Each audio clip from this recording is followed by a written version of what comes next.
Hey folks, let's take a look at an overview of Module 2. So Module 2 is designed to accompany the Python programming book, and this talks about variables and types and simple input-output. The author creates a little useless trivia program as an example. He's going to talk about a bunch of different things you can see here on the list, and to help you read through there and get the most out of it, the courseware I've designed will kind of give you a different perspective on it, and hopefully between my perspective and the author's perspective and other perspectives off the internet, you should have a pretty good understanding of how to work with types and variables and input output and the like. So let's go back over to my courseware. In my courseware, where are you? I've got you right here. We're going to take a look at what is data and declaring constants and variables. We're going to talk about assigning variables, or assigning values to variables. We're going to talk about choosing data types and escape characters. The line continuation character, what that is. Something called overloaded methods or functions. Concatenation, operational constructs, and value types versus reference types. Some of these topics are not in the chapter, but they're things that I would like to foreshadow for future modules, such as the value types, reference types. They're slightly mentioned in here. We'll talk about the context when we get there. So that is the game plan, and as usual, there'll be individual modules, or videos I should say, that outline the various different topics. This Word document you see here will be available to you, so you can look at the code and copy and paste as needed. I recommend you type out the code when I'm discussing it. So if I talk about this code and I type it out or copy and paste it, it's best if you actually take the time to type it out. You need more practice. I've been practicing for years, so it's a little easier for me. If you're just getting started, best way to program is to actually program. That's pretty much it. The assignment will be going through and creating a little script file that does some calculations using variables and assigning the values and types. So I think you'll have fun with it, and I will see you in the next video. Take care. Hello. In this video, I'd like to talk a little bit about what is data. That's the game plan. So this is the first topic in my Python notes. And basically the way it works is data is when you store information, or I should say integers or numbers.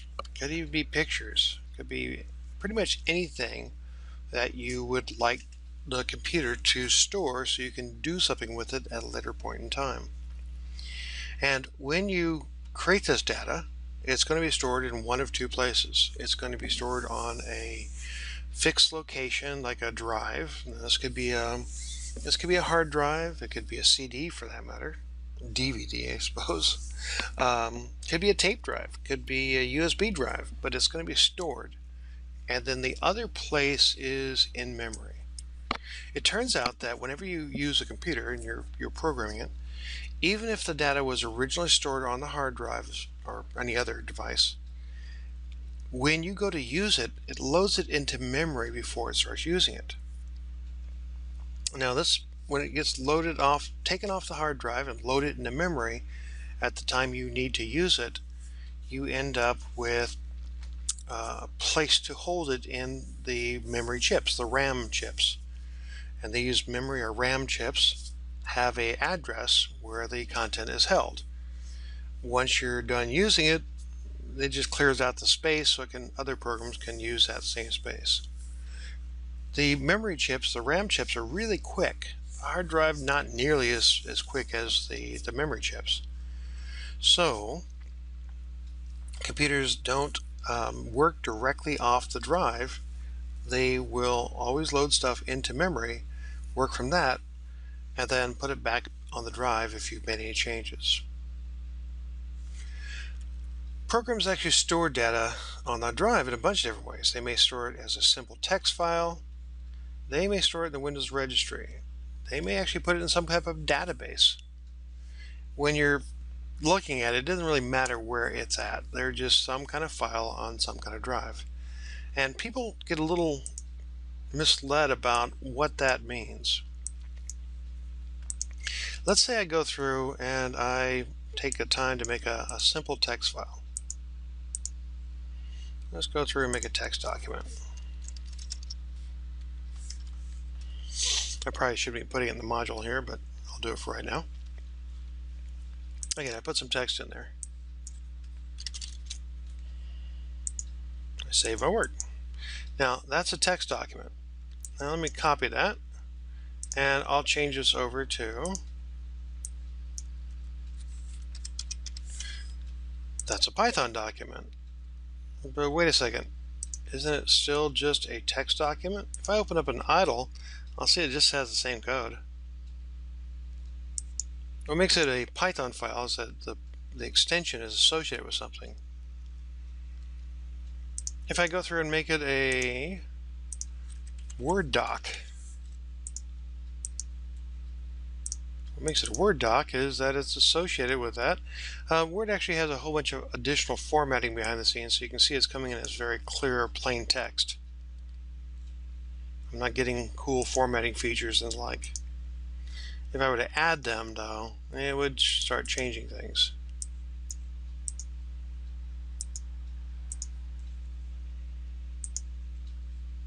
That's because Word isn't strictly just a simple text file. It's got text and some binary formatting in it.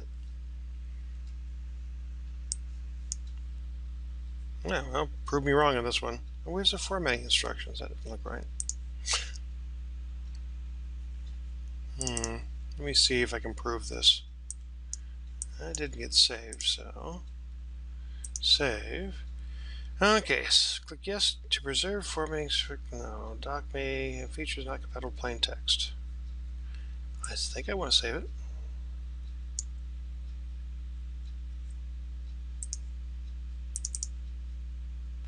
I take it that's a failed experiment. Okay, well, I guess it's nice that it doesn't corrupt my file, but I would have preferred it to actually do what I wanted. Okay, let's go over here and try again. So we'll just change it. Interesting, see it's showing up as text. I'll change it as docx, and I'm going to use a drop down to put it in Word format. I think that was the problem. It was just actually putting it in Word format there, or text format. Okay, let's try again. Save. Now let's open this puppy.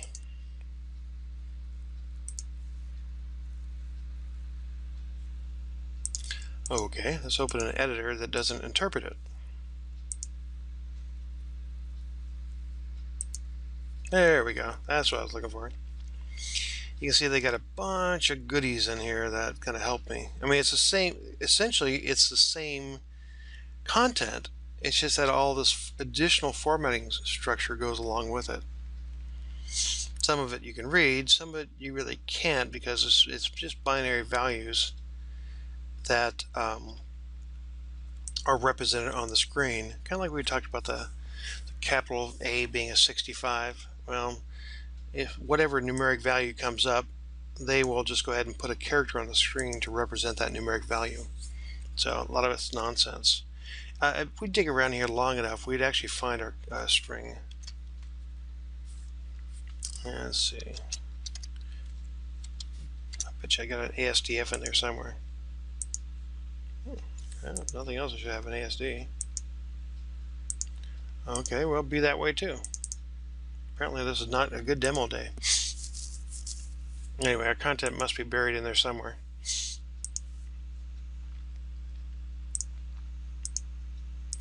So your files basically come down to some form of just plain text or some form of binary file. Those are your two basic forms. Now, it doesn't really matter which format it's in.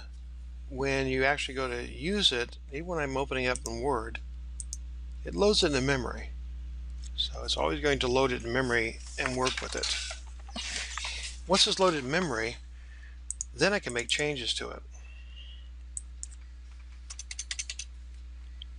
Now this is just a plain old text Word doc or text document. If I don't hit save, it won't make the changes go out of memory and onto the hard drive. If I say no, it's not going to get there.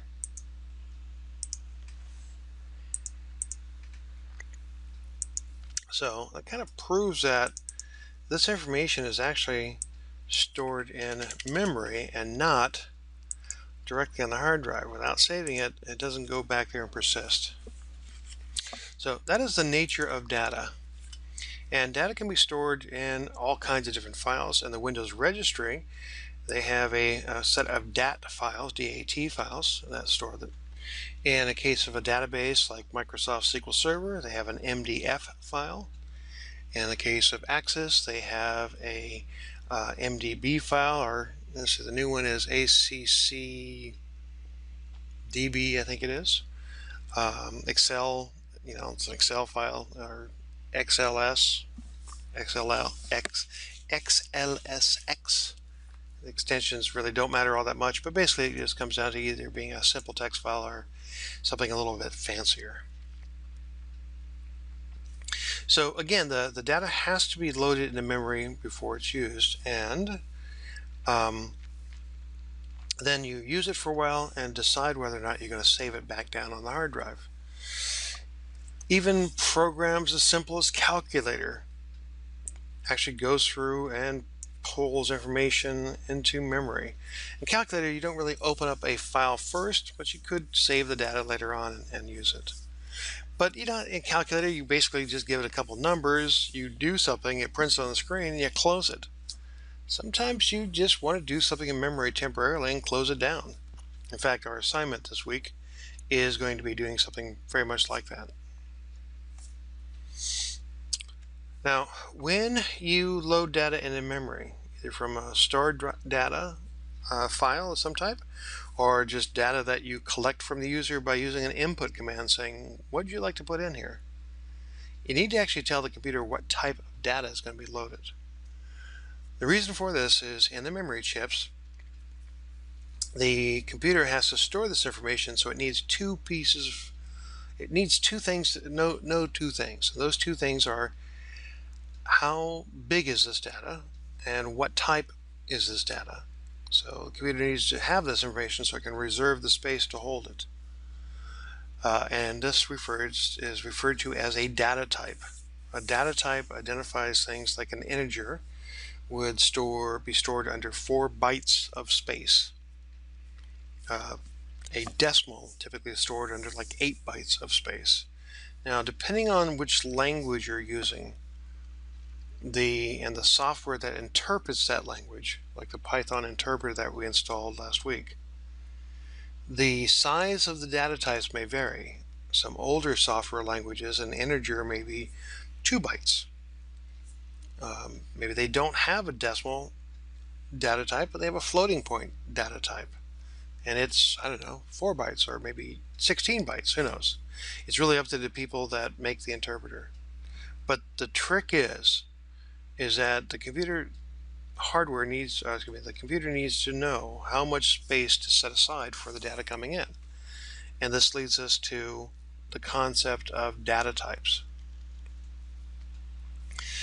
When you pull the information into memory, the data can either be changed while the program is running, or it can be locked down so that it doesn't change while the computer is running. And that leads us to the concept of variables and constants. In this video, though, we just took a look at what is the nature of data, and hopefully this gave you some idea about that topic. Next on the list, let's talk about variables and constants, what they represent, and how they are used. I'll see you then. Hello, let's take a moment to talk about constants and variables, how they're made and how they're used. So the deal is that when you want to do something with data in memory, you need to go ahead and define information about it, such as what type of data it is. You typically want to give a human-friendly name because you don't want to use the address that the computer is using, because it's going to be some weird, you know, binary value that can be represented typically as a hexadecimal address. You want something a little bit friendlier. And you also need to make a decision about whether or not you want people to change it while the program is running, uh, or stop that behavior. So Python does a lot of things automatically for you. That's one of the reasons why people like Python so much. In the case of variables, Python will go through and create the variable for you, or excuse me, create the data type for you, define the data type for you. In the case of constants, Python doesn't really have a mechanism for enforcing the rules, but they have a convention where you as a programmer tell other people that you would like to make the value not changeable while it runs. That's called a constant. Let's talk about that for a second. So I've opened up idle here, and I'm actually going to open up a new window so I can have a script to work with, and I'll just go ahead and create a variable. So you know how in math class they did x and y and z? You can do that here. So to declare a variable in Python, it's really as simple as saying the variable name, and you are done. Doesn't really work all that well, because if later on I try to use it, let's say I want to display its content by going print. Let's just use the test file again.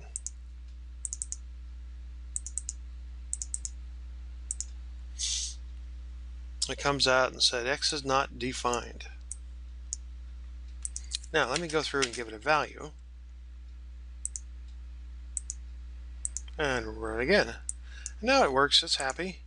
It goes through and prints out the value 1 because I have set an initial value which actually automatically defines a variable for me, and it automatically sets the value of that variable, and actually it automatically goes through and defines the type of that variable. Now this one would be a variable. While the program is running, I could change it.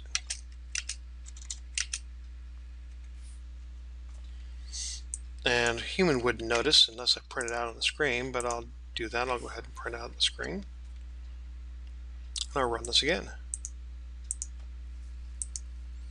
Not much of a change, but it was a change, and you can see that the value changed as the program ran, the script ran.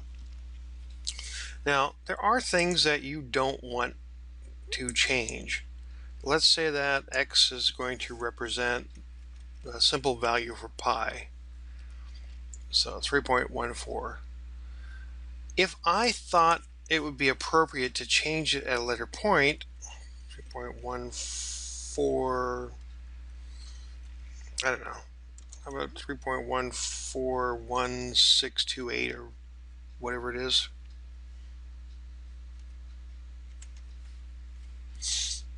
Then it would be fine to make it a variable. Perhaps I want to make it more precise at a later point in time. However, often you don't want a value to change, like pi, once the program is running. So in Python, there is no way of restricting that other than the honor system. And basically I'd go through and say, okay, you know, don't change this, please. That's basically what you're doing. Now, of course, having a whole bunch of notes through your program is a little bit tedious. So what the convention is you change the variable name to uppercase. Now you guys can see immediately how uppercase and lowercase really isn't that indistinguishable. So using variable names, or constant names in this case, like x, y, z, is probably not your best choice. But let's say I go ahead and do something like I have in my notes here. I call it simple pi and I think I like to make it uppercase, lowercase. This is called Pascal casing when you do this, versus camel casing. Camel casing has humps in the middle. I'll put it in Pascal casing right now. And Simple Pi is pretty easy to read. If you do this, then of course I'll have to change the name down here. Now, some people like to keep their naming conventions simple because they don't like having to type it out a whole lot. I don't like typing that much either because I'm not a great typist. But I do like being able to read code that makes sense. And of course, you know, there's always copy and paste. Well, there should be. Copy and paste.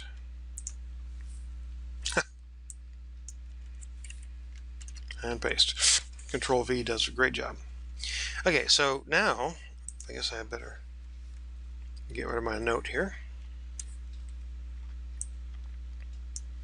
This represents a variable because the value may vary as the program runs. Didn't change the way it ran, it just made it a little bit easier to see.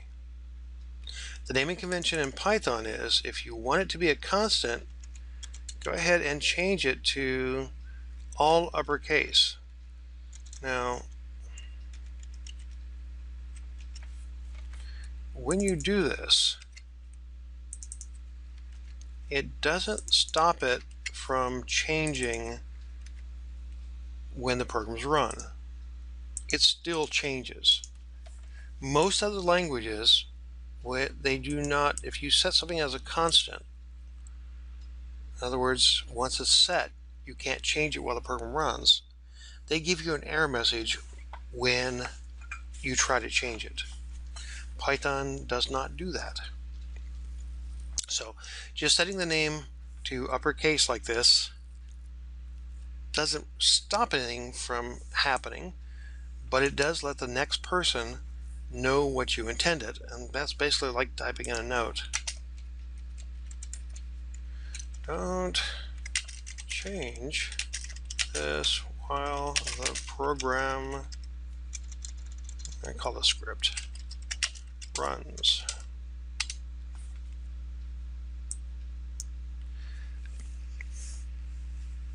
For all intents and purposes, this indicates this. Now, since you're on the honor system, that means that when you open up somebody else's code, you should know this. Also, if you want somebody else to open your code and work on it, they should know it too. So it's an important thing to be aware of. You know, you don't use constants that much. Most of the time, you actually put variables in. I mean, the variables and constants are pretty much the same thing. They're just named locations, human-friendly named locations for data in memory. But often you want to be able to change the variable value, or the value of that you stored. So if I go ahead and say x is equal to 5, and then later on say x is equal to 10, I've just varied the value of x. So it all comes down to this, guys. The difference between a variable and constant is that constant data is set with an initial value, and then theoretically you can't change it while the program is running. However, in Python you can, because it's on the honor system. Python tries to be extremely friendly. This is just one of those things. Okay, hopefully that makes sense about what the difference is between constants and variables. Again, they're just a choice. Most students ask at this point, when will I know which one to use? Well, it comes down to this. If you think that while your program is running, you don't want people to change it, make it a constant. Maybe you make a note as well as putting in uppercase. The rest of the time, just use variables and call it a day. It's really not going to be that difficult. You will know when it's time to tell people not to change your code while it runs. Okay, that's it. I'll see you guys in the next video. In this video, we're going to take a look at a simple topic that confuses students sometimes. I've noticed over the years this is something that blocks students' learning, so I wanted to make a special video about the topic. Now, the way it works in programming is things are assigned to a variable from right to left, not left to right. And this confuses people because, at least I believe, that when we were young, we learned to write out arithmetic equations like this. 4 plus 5 equals 9. Well, that is true, and this is a legitimate equation. However, later on, we learned that another way to write the same thing would be 9 is equal to 4 plus 5. And in computer technology, computer programming, this second way is the way things are written. So if I were to go through and create some variables, like a variable called x called with a value of 5, and a variable called y with a value of 10, and I did this, what would happen? Well, let's find out. I'll clear out this mess, and I'll go through and I'll say x is equal to 5, and y is equal to 10. And if I say x is equal to y and print that out, what will I get? Will it be that y has now been converted over to 5, or will it be that x has now been converted over to 10? When we run this, we'll see what happens. We'll see that x is converted over to 10. And the reason for that is, quite simply, the values for y, 10, were placed in the memory location of x. You can think of it this way. Whenever you make a computer program, what's happening behind the scenes is, like on the first line there, you declare a variable, and the computer has to go through and kind of set things up. First of all, it may record the human-friendly name. Second of all, it might record the type of data. And third, it might record the, well, for right now, let's just say the value. And later on, I'll talk about this in a bit more detail. So the first line says, okay, I got a variable called x, and its type is it's got a number and doesn't have any decimal points, so it'll probably choose, Python will probably guess for me that it's an integer, and it guesses correctly. Python does this automatically. Other languages you get to choose. And then it sets its value, let's say, to 5. Next line, y. And it goes through and does the same thing. It says it's an integer, and it sets its value to 10. Now, when it gets down to this next line, what it does is it takes the value of 10, so it looks up y, it finds that y is the value of 10, and it places it in x. So this now becomes 10. That's why when we print it out, you're seeing 10, because it's actually copied that value and put it in x. Very simple, but believe it or not, a lot of people struggle with it, and it's pretty common for people to be kind of confused. My guess is that because we learned it this way younger than we learned it the second way is a stumbling block for people. I imagine it has to do with your culture, has to do with location that you learned arithmetic at, and so on. But anyway, it's certainly worth just a few minutes of video time to tell you about it, and hopefully that will clear up any confusion that people have with this particular topic. Next up, let's talk about how and why data types are chosen in Python. See you then. Well guys, let's take a look at choosing data types in this next video.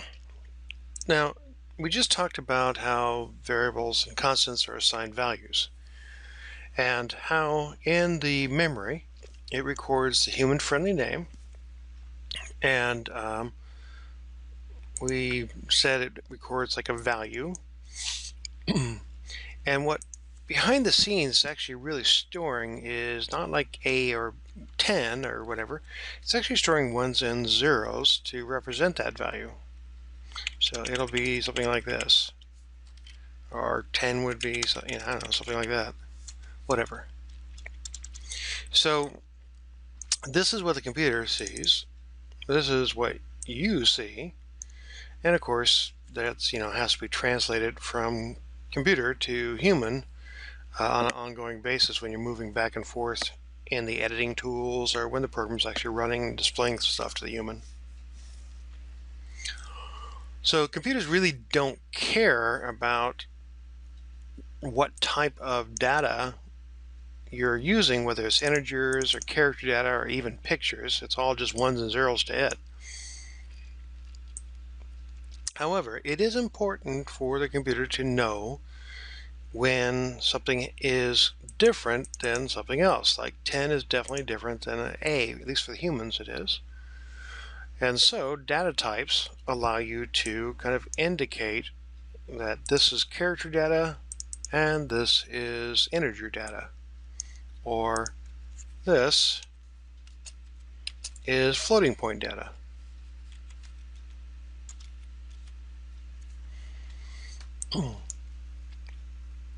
And to do that, what they do is they type or categorize the data. This is a character type, this is an integer type, this is a decimal or floating point type. That's the way they kind of organize things. In most programs, if you have already set X to a character type, when you try to put in a numeric type, it complains. Or if you were to take the Y, which had a value of 10, and you try to put in something else, it would complain. Python strives to be friendly. Some people hate that aspect. Some people love that aspect. I don't know. I go back and forth. To me, it seems kind of sloppy that if you set Python to use character data on X originally, you can later on change it to integer data and it's still happy with it. Now, for the most part, this works invisible to you. Python just takes care of it. Occasionally, something comes up where it doesn't quite work the way you had hoped. It's not all the time, but occasionally it does. So let's take a look at an example of that. What would happen if I take X and I add Y to it? What is 7 plus A? Let's see if Python has an answer for us. It does. It answers that it's unsupported. You can't take an integer on one side of the plus sign and a string on the other side of the plus sign and try to add them together. It doesn't like that. That's because internally it sees X as an integer and Y as a string of characters, a string of individual characters.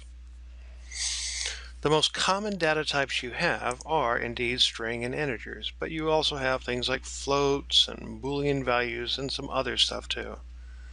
These four here, string, integer, float, Boolean, these are Python's primitive types, very commonly used in programming. When you choose a variable, you can sometimes hint at what type you want to store it under.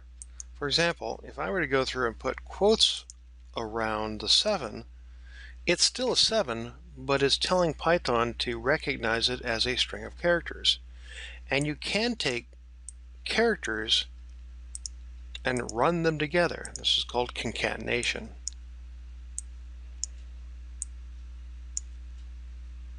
So Python has no problem with that. Now, since this is all happening invisibly, it's a little hard to see.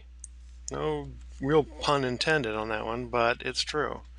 What I like to do is I like to actually indicate what I intended to be in my program by putting a prefix on my variable names.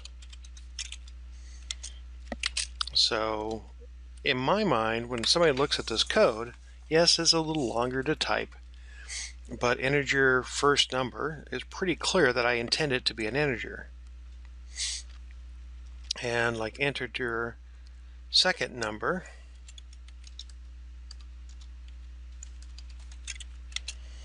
also pretty clear it would be an integer of some type. If I wanted to make it a floating point, I'd probably put in some other prefix, like FLT. I'll try to keep the prefix 3, STR for string, Boolean, BLN. There's also other data types out there besides the primitive data types, and as I go through the class, I'll show you them. But I think you get the idea that it just makes it more transparent to people reading your code later. One of those people might be you, but it could also be your coworkers. Now, Python has a function called type. Type is kind of handy because that way you can take a look at what type Python chose for your data. I'll just go through and say I want type to be I want to know the type of int first number. Now I gotta admit the typing is kind of a pain.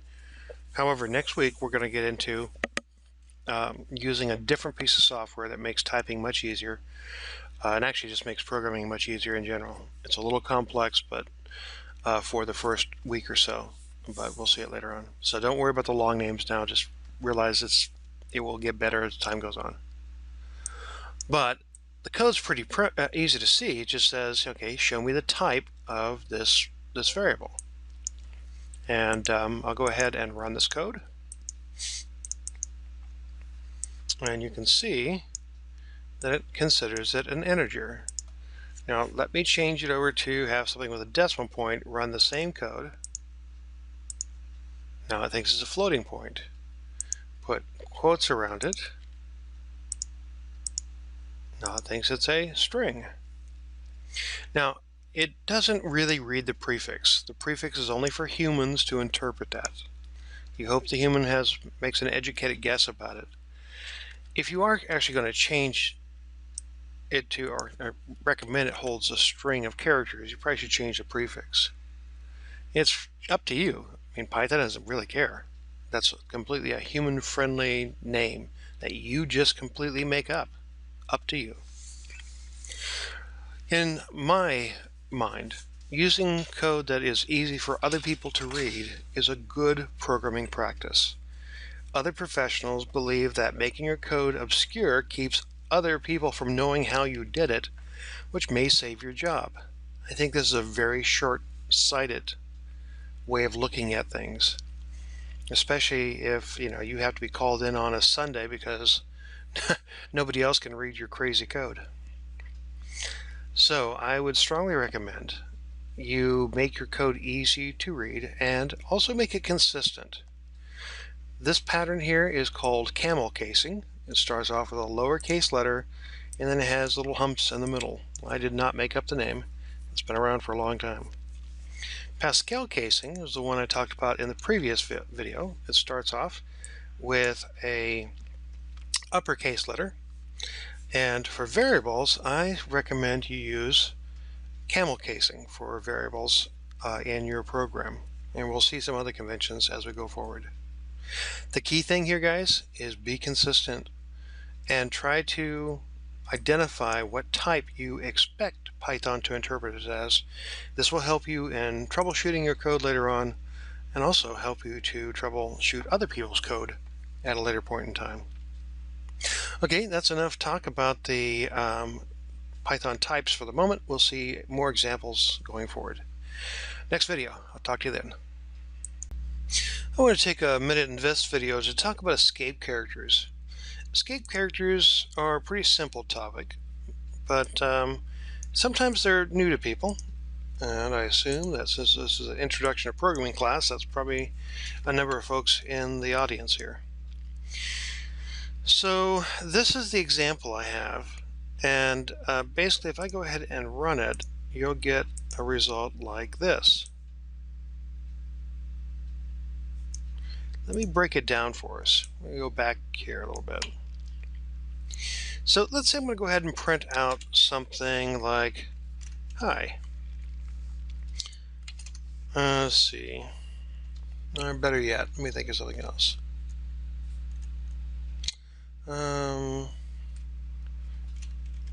You're done.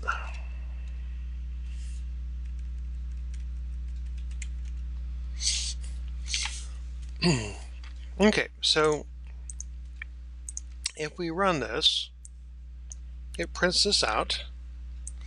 And if I were to go through and use single quotes, which in Python are pretty much interchangeable, it would give us an error message. And it's because it sees the middle quote there as ending the first one. Now I can get around this by using double quotes. I could even try to put a double quote inside of here, which makes it happy, but it doesn't look all that great.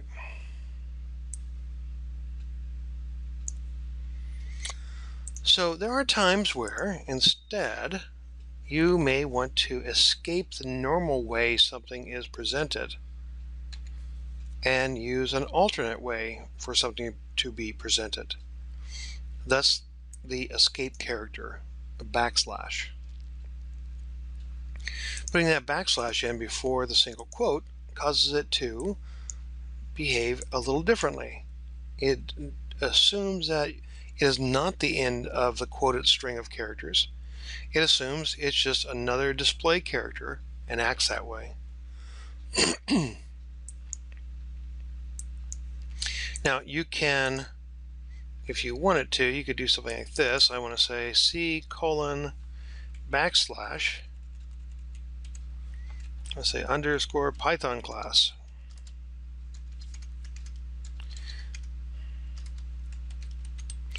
Which is a folder we've been using for our classwork.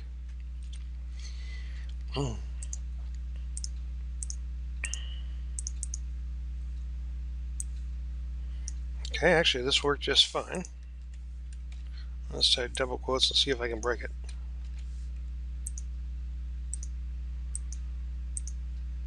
Cool, it worked fine too. So let's see if I do this without the underscore. Okay, and how about if this was a T? Or better yet, a lowercase t. Well, now it acts as if I asked it to put a tab in there. You see the T doesn't exist. It assumed that I wanted to put a /T or a tab. New line would add a carriage return there.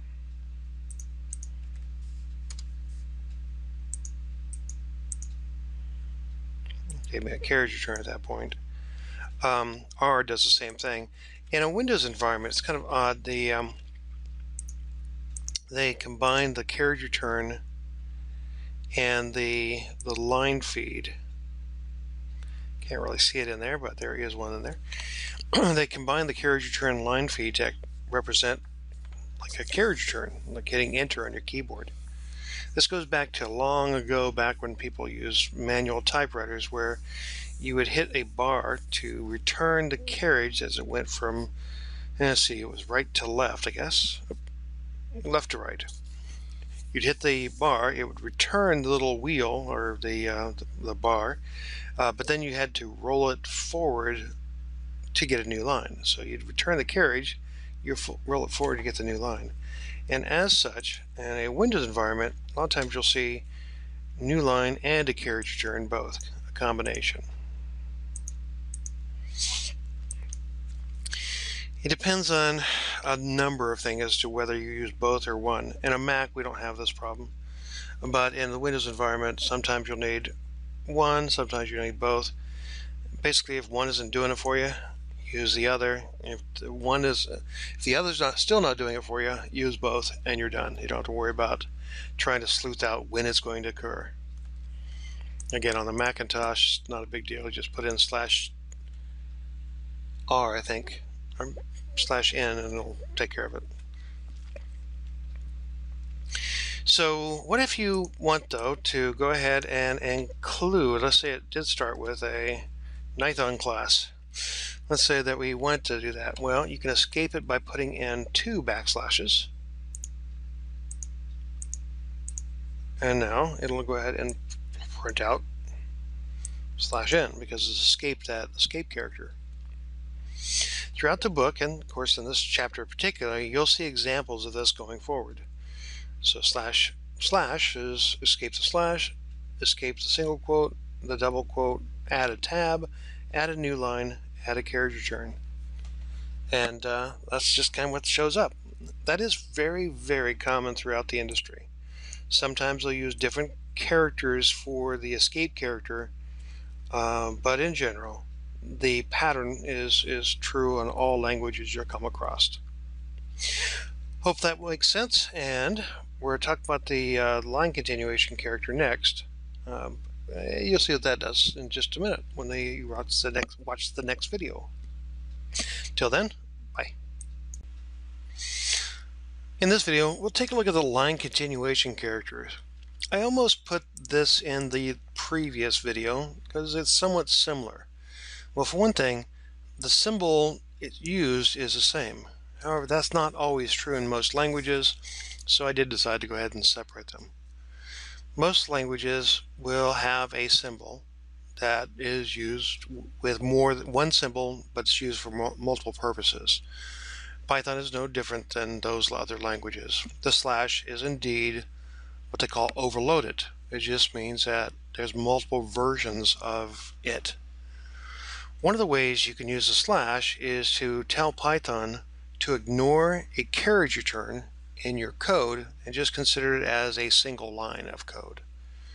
Now that's a little harder to explain than it is to demonstrate, so let me just get to demonstrating it.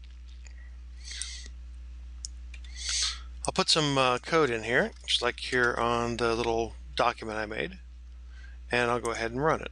And Python, of course, will just print out the word test. We've seen that before. Life is good. Now, let me go ahead and see if I can break it a little bit. I'm going to go ahead and do this and see if Python's happy with me. Still happy, still working. So other variations, what if I did this? Would Python still be happy with me? Cool. What if I did this? It did run, it did give an error message, but it didn't do anything. That's interesting. So could I go ahead and type out my code somewhat like this? Now you may see this in other languages. A lot of times I'll see it in things like the SQL database language, or maybe in some JavaScript code. As you can see, Python's pretty happy with that. So this one does not work. I thought we just saw it did work. I think that's a flaw in my notes. Let's hope not. Yeah, actually we just saw that it did not work. It just didn't give us an error message. Okay. So not getting an error message, but I'm also not getting my answer. So the way you can actually fix that, if you would, is to put a line continuation character, and you can see now the thing runs. I don't use it in Python very much. It's interesting. Python, as you know from this week, considers invisible carriage returns and spaces to be important. For example, if I go through and I say if 5 is equal to 5, forgot the colon there, then do something. Python wants me to indent that code. It will not be happy if I don't. So that establishes that Python does care about spaces, invisible spaces. But it also cares about carriage return, which are also invisible, but also necessary. Again, you can get around that behavior by putting this line continuation character in there. I don't know how often you'll use it, but let's say that you're reading code by other people, that written by other people, and the line of code they had was so long that they wanted to break it up into something a little shorter. So when that happens, you may see that line continuation character just kind of floating out there. And when you do, this video hopefully will have helped you understand what that symbol means. Next on the list, we're going to take a look at overloaded methods and what that means. See you then. Hello. In this video, we're going to look at overloaded methods, which is a fancy way of saying a method or function that has multiple versions of itself. So, an example of one of these functions or methods is print. Print actually gets used in a variety of different ways. So far, we have been using print in a very simple manner. But it turns out that you can have it go through and do a variety of different things by just changing what you pass into the function or method. Function, method, pretty much the same thing. Just a pre-made chunk of code with a name. That's what a function or method is. A pre-made chunk of code with a name. Now, when I do this, it just takes the t and multiplies it 3 times. If I put another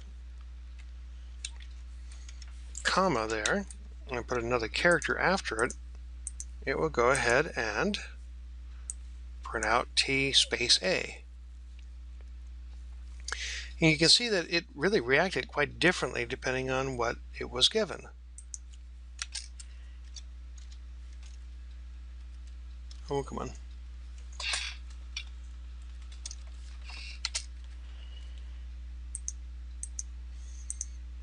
The program's pretty smart. It figures out what you passed in as arguments. That's what these are. These are arguments being passed into the print function or method. And it decides which version of print to run. Now, print is set up so that it has a variety of ways you can run it, and this makes it, basically a fancy term for it is polymorphic. But basically you have multiple versions of itself, and it can be thought of as an overloaded method. There's a couple other things you should note here. If you're using version 3 of Python, you can go ahead and do this thing. If not, you're going to have to go ahead and add in the import print function at the top of your script for version 2 of Python. But here's an example. See, I've got the T there, and I've got an A. And let's see here, test message. Well, what the heck, I'll just type it out a bit. Well, by default, it prints out a space between things, but if you want it to, you can tell it that you would like to add a separator. And say the separator equals something. Oh, I don't know, I'll use a dash just like I did in my little note there. Now this is another version of print, and when it runs, you get the dash. You may notice that if I run 2 print statements together, and say I run it like this, I guess I have to have something there.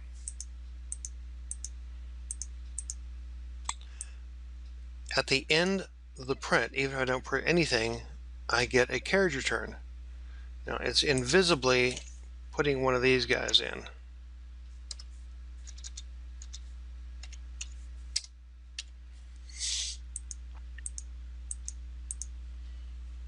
Remember, Python's trying to be friendly. It's been putting one of those in there. And but I could change that behavior by going through and telling it that the end character is supposed to be something different. And say I'll go ahead and put in a colon. Now, instead of getting a carriage return, I end up with the colon. I can't really see it there, so let me try it again. Print. How about I'll just print in some kind of text. 2, 3.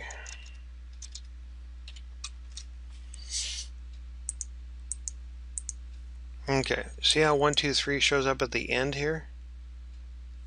If I take off this, it'll use a default. The default is a carriage return. And you can see how it added a carriage return here at the end. Now, Python's documentation. If you go out there and you look on the internet, also in your start menu, you'll see a link to the documentation. So I'll go over the start menu now and open that up.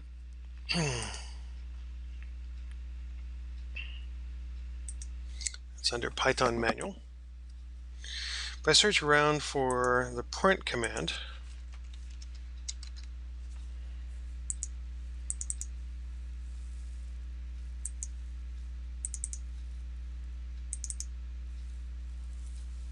yep, actually I didn't get the right one. That's the one I want. I'll see that it says something like this. Print, you can put in various different objects. The square brackets almost always means, in computer languages across the board, it's some kind, it's something that's optional. You don't have to have something typed in order for it to work. Let me see if I can prove that here. So what it's saying is that if you call the print statement and you don't put any object in there whatsoever, it's still going to run, because the square brackets indicate that an object is optional.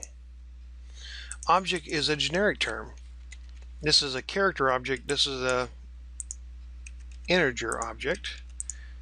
Object just means some kind of data in general. So you can start off with an object, and then you can have one or more of those. The star indicates that, excuse me, you can have one or more of those. The ellipse button here, or ellipse, the ellipsis symbol indicates that you can have a collection of those. The star indicates that you can multiply it. The separator indicates that you can add a separator if you want, and the default is a space. Just like the end, the default is a new line. There's some other ones too, but I think you're getting the idea now. The idea is that you can have multiple versions of print because you can add in different things. In some languages, as in C#, you actually have to make multiple versions of the function and line it out, or at least you used to. In 2008, they made it more like Python, or maybe 2010, can't remember which one. The SQL language used in database programming also has this feature where you have optional parameters. So anyway, this is what they refer to as a overloaded method. Now we're going to be looking at a number of these things, these functions and overloaded methods and the like going forward. So this won't be the last time we talk about it, so don't worry about it too much. But the fact is that it's a really convenient way of designing a programming language. And the reason for that is you have one print statement, but it can be used many ways, so you don't have to memorize something like print statement 1 does this, and print statement 2 does that, and print statement 3 does something different. You just have one name, and you just pass in the arguments into the parameters to make it perform the different types of operations. Again, we'll be looking at other facets of this at a later point in time, and do keep in mind that if you're using version 2, you'll have to actually include this at the top of your script. Okay, that's it. Next on the list is I want to talk about concatenation. I'll see you in that video. In this video, we're going to talk about concatenation. So the deal is that there are plenty of times where you want a string of characters to be grouped together, and they call this concatenation. So let's say we go through and make a string for a person's first name.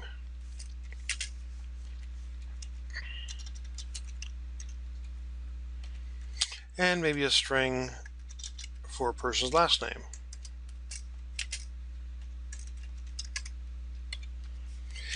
When we print it out, we could decide that we would like to concatenate these into one string. We could do that by just going through and saying, okay, str first name plus str last name. And we run it. See how it looks like.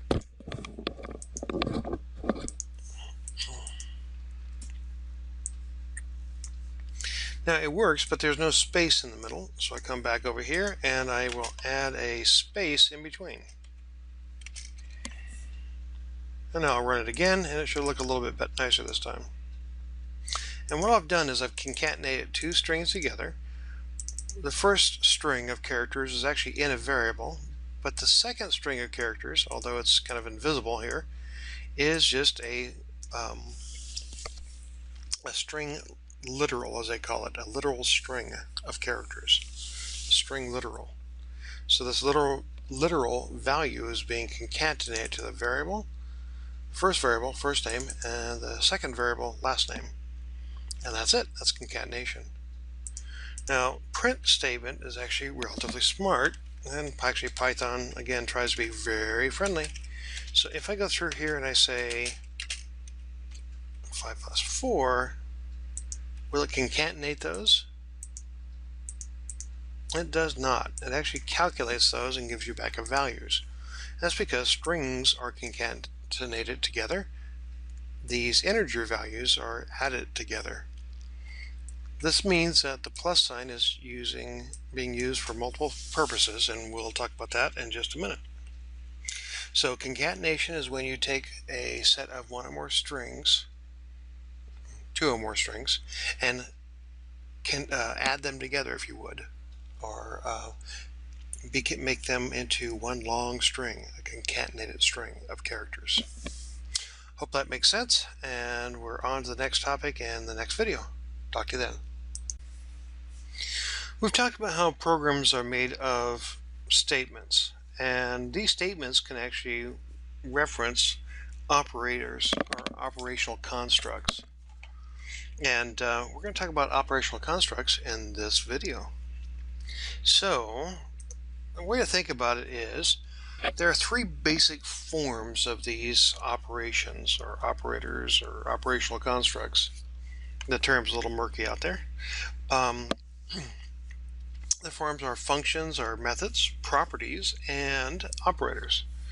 Now from a general perspective, general programming perspective, you don't have to worry about the difference between methods and properties and operators to some degree, because they all do something a little bit different, but the way they do it is a little different from each other.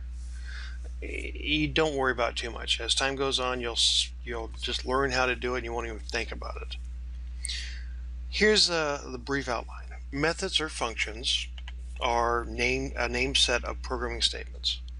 Properties are very much like that, but they are not usually named other than a name that would represent the value you're putting in.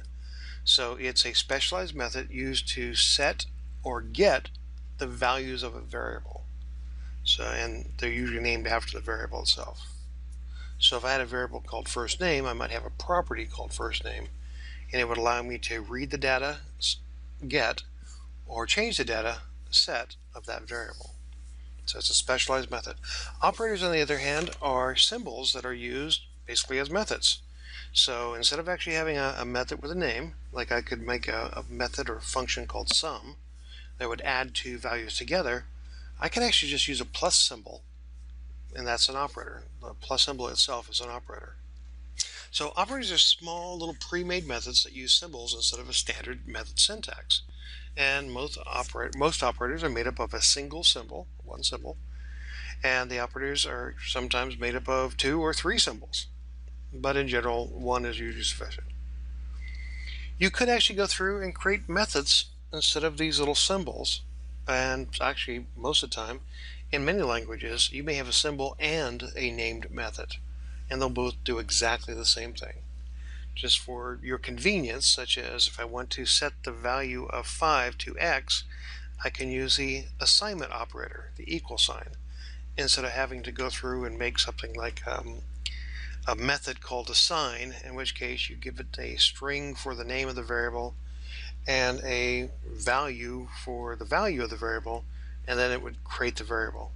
It's just a shortcut. It's a simplification of doing common tasks. Not sure why I have that there. Sum.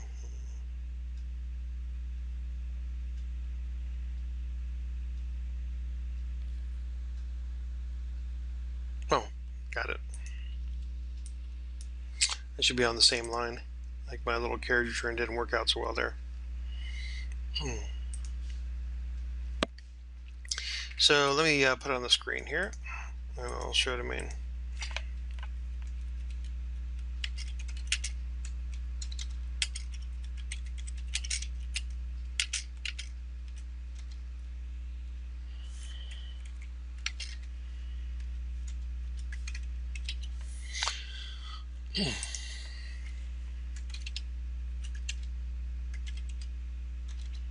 Fictitious. Fictitious. IOUS. It doesn't look right. Okay. Let's use fancy. Stop using fancy talk made up. A made up example of a sum method. Oh yeah, that's a beautiful thing. So if I were to take this block of code and I were to go through and create a method that would add things together, I might call it the add method, in which case you gave me a first number, you gave me a second number, and it would magically go through and add things together, and I'd come up with a sum value. Now I could do that, but it would probably not be in my best interest, especially since Python already has that feature.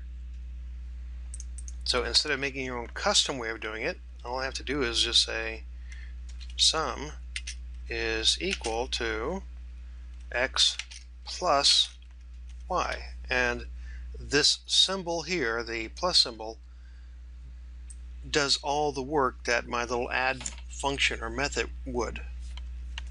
I don't have to write the code either because it's already pre-made. Since most people have use arithmetic in a similar manner, this works out well to use this symbol. We notice that this symbol was the concatenation operator, in which case it forced concatenation. It's also the additive operator, which means that this particular operator is overloaded. So this is an overloaded operator. In most programming languages, let's say that x and y were some specialized data type that you had created up, like 2 pictures. You could make it so that the plus symbol would merge 2 pictures together if you were so inclined, and you had the skill set to do it. So it would just be another example of overloading that operator. So operators are these little symbols, and we use them all the time in programming so that we don't have to make long function calls.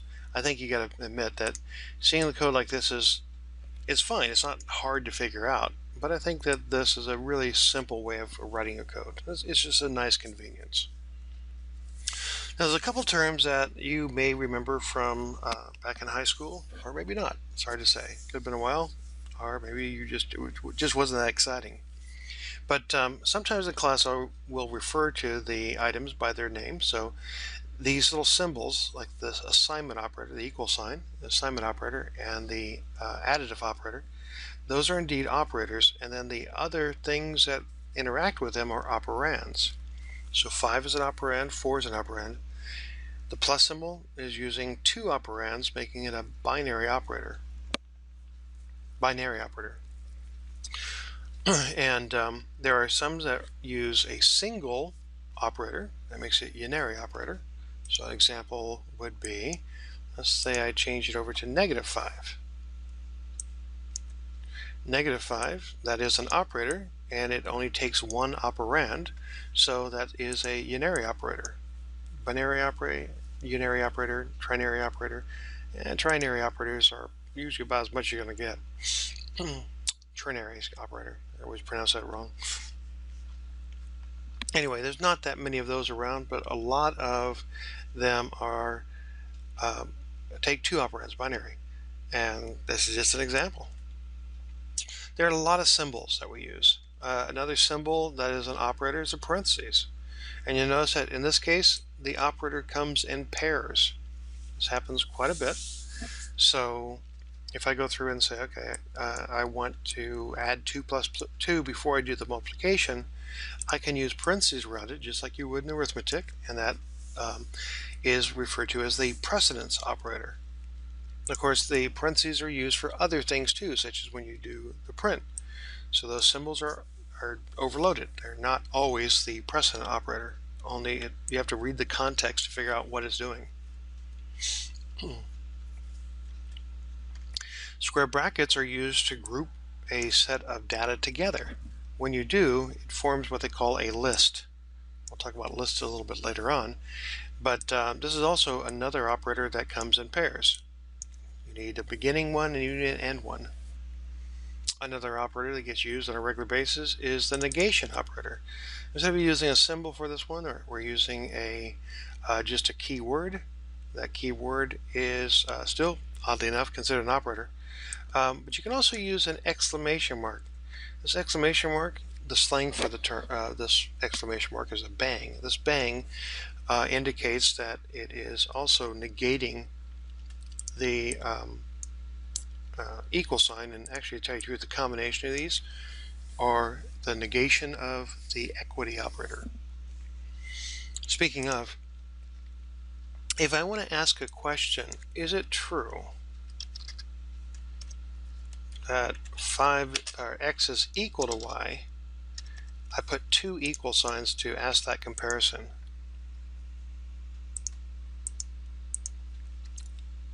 In Python, the double equal sign evaluates equality. The single equal sign is used for assignment. Now, that's not always true in all languages. It's relatively common. Certainly, it's common in the C-style languages like Java, JavaScript, C#, C, and of course Python. If I change that over to this, it's still 2 symbols, but it's 1 operator. This is the negative equivalency operator. I'm not sure exactly what they're calling it. I guess I could look it up. But now it's true, because it's not. Is it true that x is not equal to y? And I could have actually just left it like this and used my precedence constraint to evaluate the statement, is it true that x is equal to y? That would evaluate as false, but the not will turn it around to be true because it's the negation operator. What about doing this? In some languages that works. In Python it didn't. It needs to have its equal sign along with it to negate that comparison. Anyway, as you can see, there's usually more than one way to do something, and don't worry about that. Don't stress about it. Just realize that you have to take that into account. Now, some of these things are really straightforward. Adding 2 numbers together, pretty straightforward. Multiplying 2 numbers together, not too bad either. You just put a star there that multiplies the 2. To divide something, you go ahead and use the forward slash.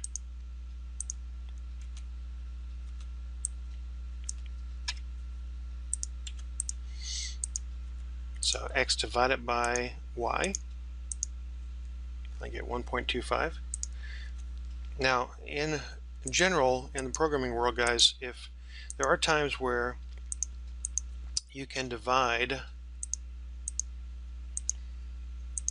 a value either using integer only or floating point math, and so sometimes the backslash instead of the forward slash will work in other languages. As we saw, it didn't work here.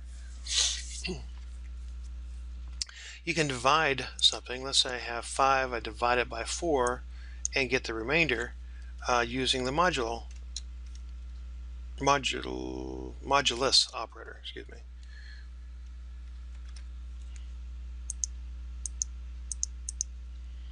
So the remainder is 1. The remainder is referred to as a modulo. So use a modulus operator, you get the modulo of that, just like if I go through and I divide two numbers, I get the quotient. Or if I subtract two numbers, I get the difference. And add the two numbers, I get the sum. And of course, multiplying two numbers, you get the product.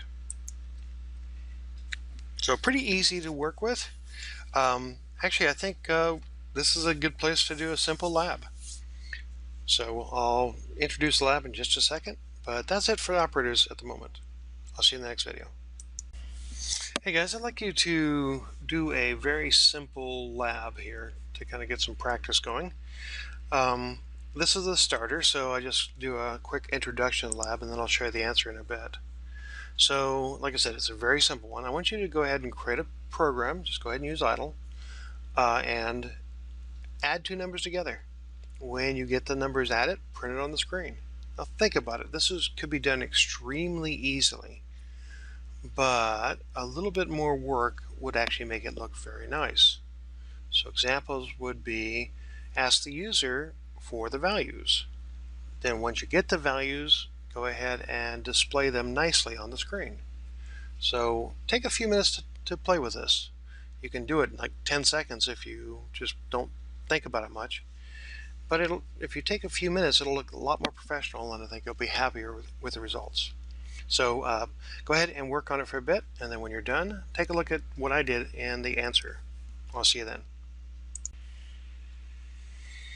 Hello, hopefully you've taken some time to go through and complete the lab, and here is the answer. So, at least it's my answer anyway. What I'm going to do is I'm going to go ahead and open up idle, and I'm going to make a new little query window. And I'll save my work to get started.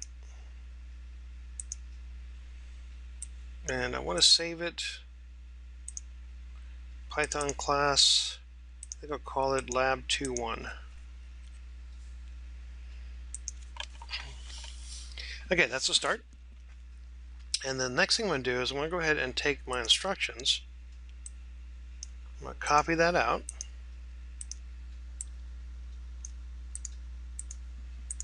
I'm going to paste it in my little script file here. And then I'm going to use that feature where you can use the triple quoted string to kind of make a nice little block comment.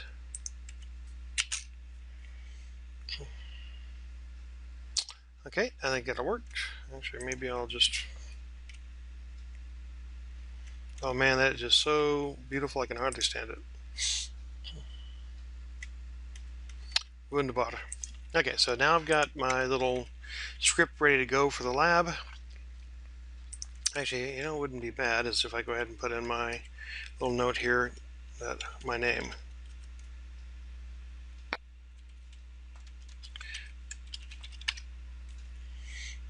And cool, that'll work. Next, let's put some code together. So I want to go ahead and create a script using idle, add two numbers together. Right. So step one, I don't know, get some variables together. How about, do I want integers? Do I want floating points? Let's use floating points. Floating points can have decimal points, values. So floating point, first number.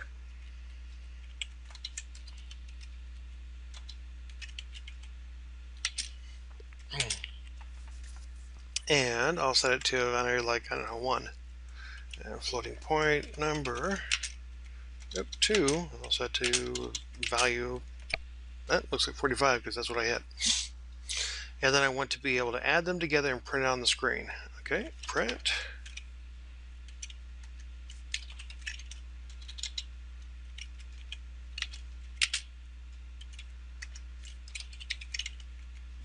Now I'm just making these names up as I go, guys. You could have called it N1 for number 1. You could have called it number 1 or first number, second number. You just make stuff up. Doesn't really matter. You don't have to, always use the same naming convention. I do like the prefix on there. It could be that one is N1 and the other one's number 2, but I think it would be a good idea to keep things consistent. So I don't know, maybe I'll come up with that. It doesn't really matter much, but consistency is important. Okay, let's see if this thing works. I think it's going to work out just fine, but I'll never know until I try. Awesome. Now, I want to make this a little bit nicer, so I'm going to start adding in a few features. One thing is I want to get some input from the human. So I'll go ahead and say input, enter the first number.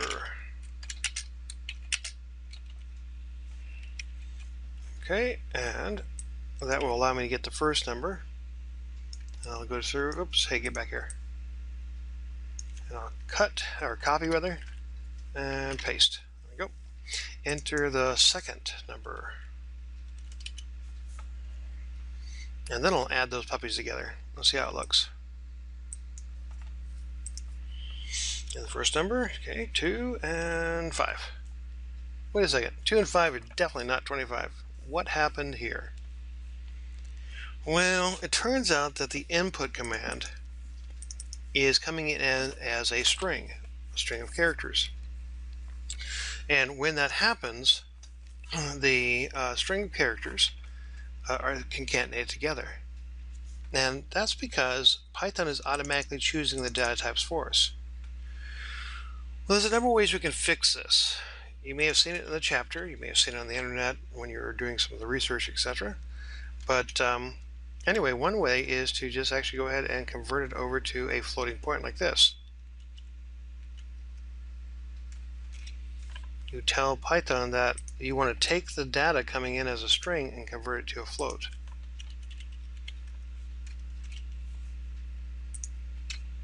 Now when you do, these will be floating point values and it will act accordingly.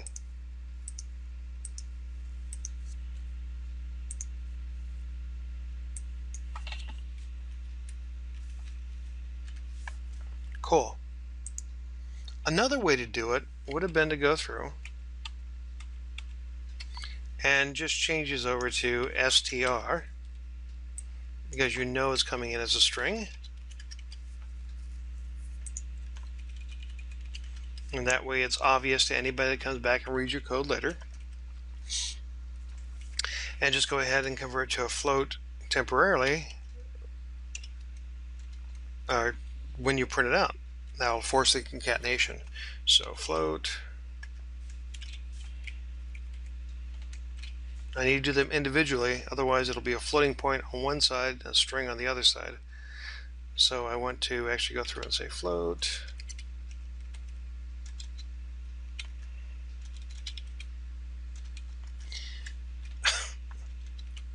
Oh man, my typing. Okay, I think it's going to work now. This is another way you could have done it. Okay, that's working. And either one of those would have worked fine. Now, yet another way is you could go through and put in floating point sum. And that would be something that you would assign a value to. So I could take this code and cut it, and now I'd have just print out the floating point value of sum, and it works the same way. It's just another way of doing it.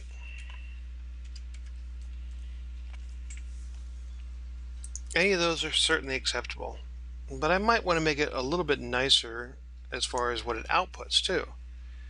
So I could go through and say, okay, the sum of, oops, I want to put quotes around it. The sum of str, oops, how about we put a comma here? strn1, comma, and strn2, comma,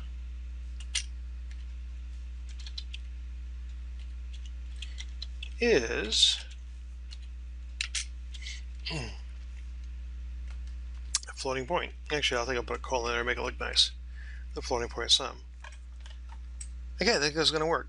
Now, these symbols are going to automatically give me spaces and concatenate everything for me. And with any luck, it's also going to convert this over for me as a string.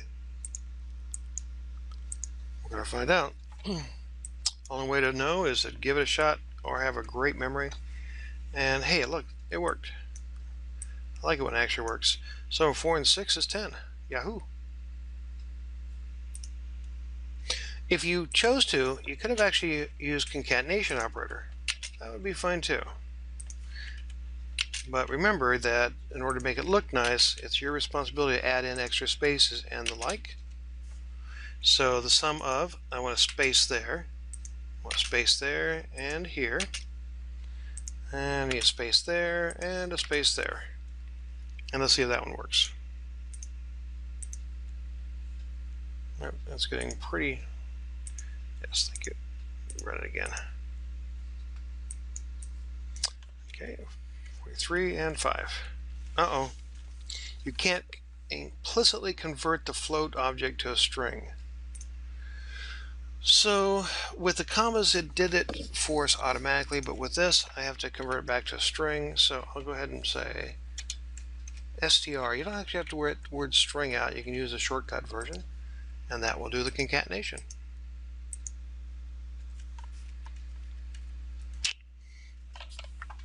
Choices. All of those choices would have been fine when you're doing the lab. So just lots of different ways that it could be done. I think this looks pretty decent. That's probably a good enough to end the video on. Hopefully this made sense to you, and you might want to go back and just kind of adjust your program to make it look nicer if you just do the bare bones, or just think to yourself, hey, mine looks better than Randall's. That's fine too. It may well be. Okay, that's it for this lab. Hopefully you got something out of it, and let's move on to the next thing, which is what we're doing next. We're taking a look at value types and reference types. I'll see you there. Hey guys, in this video we're going to take a look at value types and reference types. Now this is kind of a complex topic, but the author brings it up in chapter 2, so I want to talk a little bit about it also. We will continue to discuss it later on, so don't worry about it too much if you don't get it first off. Most languages have two categories of data types that you're working with. These are classified as value types and reference types. Now officially in Python, all the variables you make are reference types. However, they behave like value types, and that's important. The behavior is what I'm really concerned about, and for all intents and purposes, I think that's the most important thing. There was a time where you controlled memory in much more detail, and as such, you would really think about whether you made something reference type or value type. But since you really don't control it in most of the modern languages, it really comes down to the way it behaves. So value types are commonly in different languages, usually simple things or primitive things like integers and floats. Things that are made up of a composition or composite of things like a string, which is made up of individual characters, or other custom collections, are often classified as reference types, and they behave a little bit differently from each other. Value types are different from reference types in that the value types store their data in the area of memory in which your program is actually running. This is referred to as the program stack, whereas reference types usually store their data separate from the actual program that's running. Now, again, most of the time you don't care, but sometimes you do, and sometimes it explains the way things behave. For example, in Microsoft C# programming, they have the .NET heap, which is a separate space in memory from whatever C# application you're running, and that would store reference values, reference data. In Python, they call the Python runtime, and it does basically the same kind of thing. Think about how the computer is tracking variables. Remember I talked about how a variable has a name, it has a data type, and it has an address or data. I didn't actually use the word address, but I can now. I just said value last time. In the program stack, if it's a value type, the value will be held in the location of the application. That is the way it traditionally works.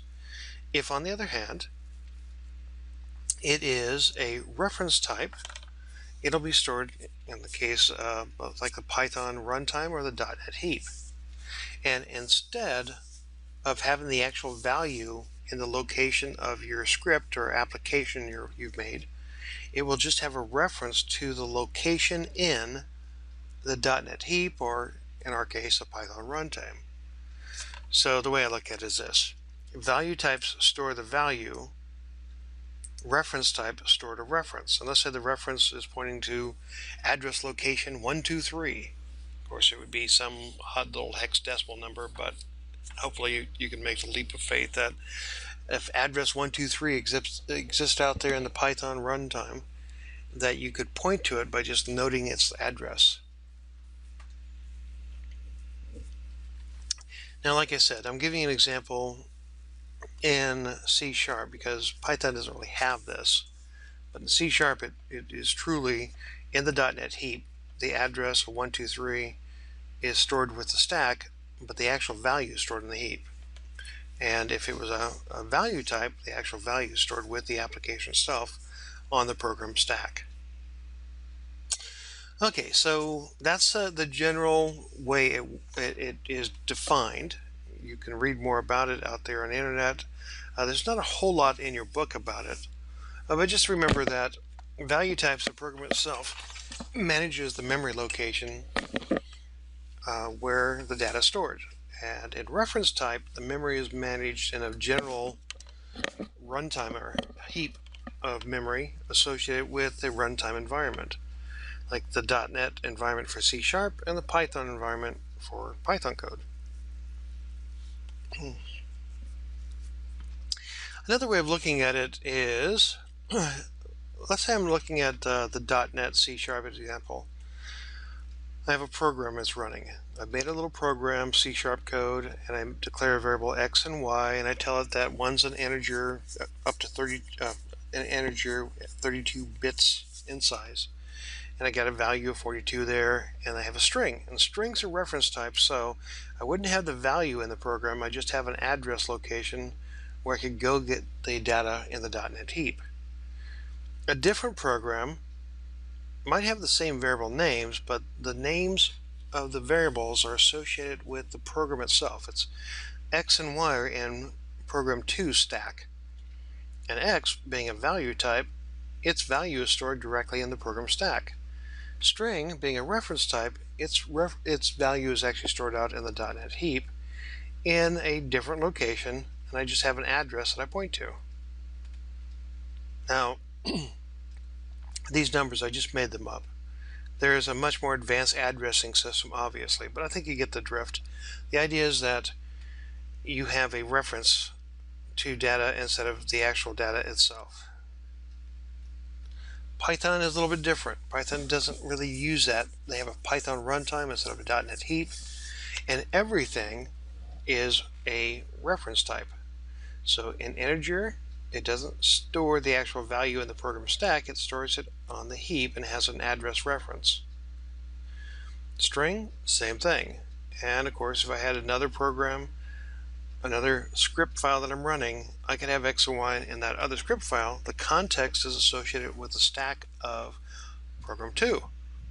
So even though the variable names are the same, when I make variables, the address will be different, and of course I'll have a recording of the address. So that's the way it works in Python. It's different in other languages, such as the .NET one, and each language you're going to learn in the future, you'll just have to learn which one it is, and you'll be done with it. It's not a big deal because you really don't see this happening. It's completely automated.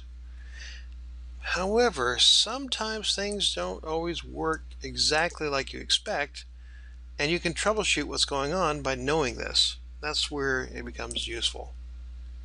Let's see. Let me come back over to idle, and we'll play with this a bit. Okay, here's my test.py file. I don't want to mess up my lab2 file, so I'll close that down. And I'll put this code in here. I just copied it and pasted it. If I take X and I add put 1 inside of it, and Y, and I say Y is the value of X, and then later on I change X, what is Y going to print out? Well, let's see here. The question becomes, does the value of X get passed over into Y, or does the address? If the address gets passed over, then both variables will be pointing the same address location, and changes to one affect the other. In other words, if both X and Y are pointing to address number 64, if I change the value in address 64, it affects Y. Let's see how it works.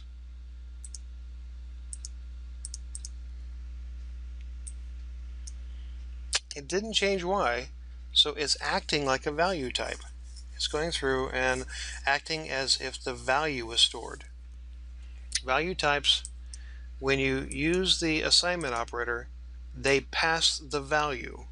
Value types pass a value. I really don't care where the data is stored. I want to see how it works. If it passes a value, it acts as a value type.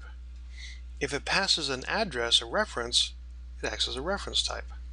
Let's see if I can find an example here for us. So some simple integers. I'm going to go through and copy this because it's a lot of code. I'll paste it in there and we'll just talk about it. So first, we've seen how this one works. It acts as a value. The value is passed over. But if I group the values together into a list and do the same thing, this is considered complex data. Now, you refer to an element of the list by going through and indicating which element you want. Item 1, item 2, and the numbering system starts off at 0. So if I say X sub 0, that's how you pronounce it, X sub 0, instead of 3, this variable, this value I should say, will be converted to 3. And when I run that,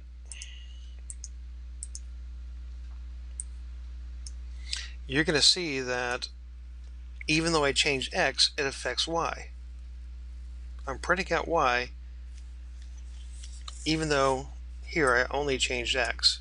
And the reason for that is because when I group the numbers together, it acted as complex data, and so this line ran as a reference type. It passed a reference. Now X and Y are pointing to the same address location. Changing one affects the other. Let's try the next one down. It's a string of characters. Strings are known to be reference types. So if I do this, it should pass a reference. But did it? Actually, when I go through and print out Y, it prints out Bob. And that's because although strings are noted as being reference types in almost all languages, it actually usually is changed to act like a value type. So that if you use it, it will behave like a value type. Now, I have always found this somewhat confusing because that means that they bent the rules. The way they did it was they changed the way the assignment operator works. They overloaded that operator. So if you have a string on one side and a string on the other side, it will pass excuse me, a variable on one side and a string on the other, it will actually pass the value even though strings act like a reference type. Weird, huh? Now, if I take and group the strings together, it will now again act like a reference type, and that's why changing it later on affects Y. And now prints out Robert. Okay, now if you're thinking to yourself, man, that's just hard on the brain. Yeah, it is. Don't worry too much about it. As we go forward in the class, I'm going to show you examples. I'm going to remind you it acts like a value type, it acts like a reference type. It's all going to work out just fine. Basically, it comes down to this. Sometimes things pass a value, sometimes things pass a reference. And if in doubt, test it out. It's the only way to know for sure until you get really good at this. Okay, that's it for the reference types versus value types. As mentioned in the book, read what the author has to say, slightly different take on it, and then just move on, and you can make your own decision as time goes on. Next up, we're going to talk about the assignment. I'll see you there. In this video, I want to take a couple minutes to review your book's chapter 2. So here's an electronic version of it, and you'll see that he's going to go through and talk about a number of topics, including, let me see here.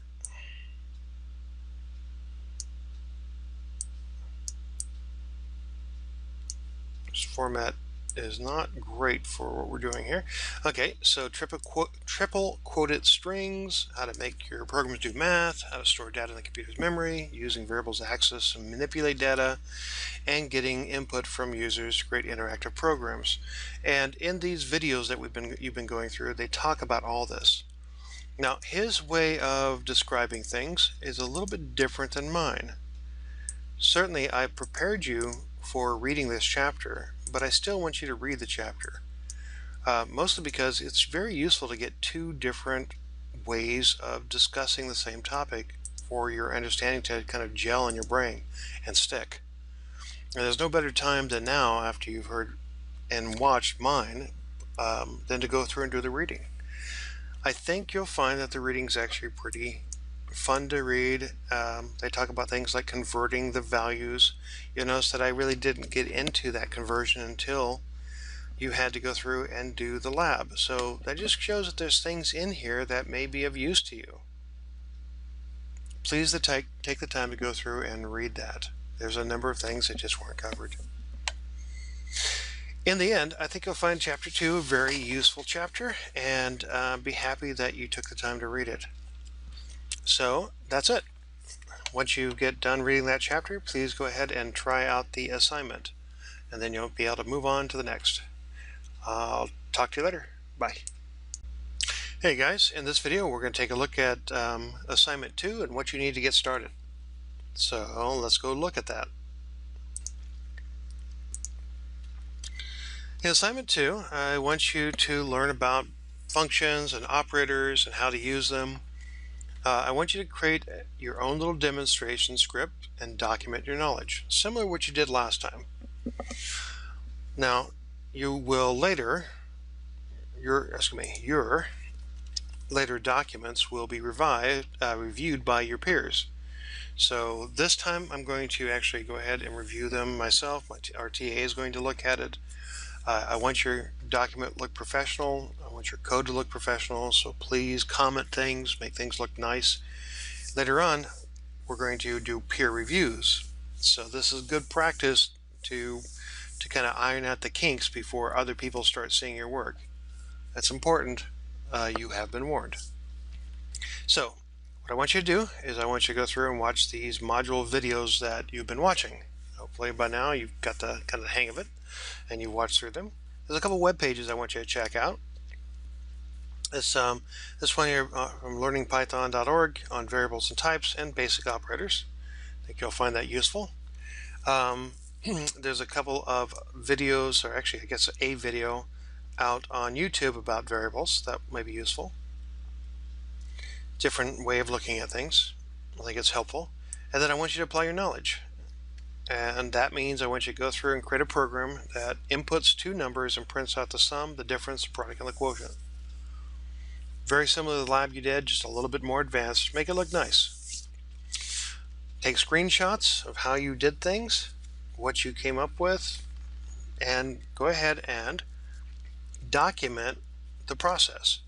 Just go ahead and outline the steps you took to perform the assignment, clean it all up, save it as a Word doc, and go ahead and send it in just as the Word doc alone. You do not need your code if you've copied and pasted your code in the Word doc. You've seen me do it. I've been doing it throughout the videos here, where I just take the code and I paste it in the Word doc, so there's no need to have both. And I do want you to make the form in a proper, the Word doc in a proper format. So please take the time to make it look professional. Upload the document file to the class assignment page. So you click on that little choose file, you upload the document file which has your code in it and all the description of how you did things. Hit the assignment button and you are done. That is it. So hopefully you'll find this chapter very useful, and the videos to go along with it. And when you're all done, you'll be prepared to move on to the next step, Chapter 3.